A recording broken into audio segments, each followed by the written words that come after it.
Ľudia si myslia, že čír je nenáročný šport.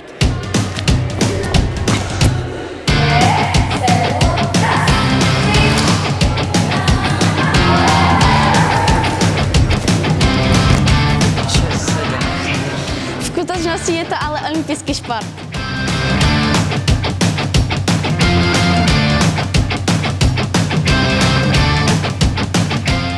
Pri ktorom je potrebná sila, pohybnosť a akrobácia.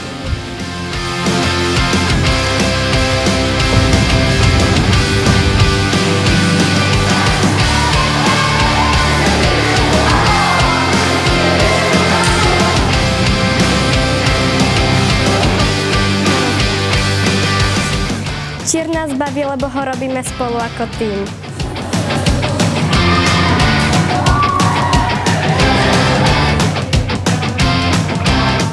Peniaze z Fondu pre budúcnosť športu využijeme na prípravné tréningy, profesionálne súťažné dresy a výjazd na majstrovstvá Európy v Norsku. Ďakujeme za podporu!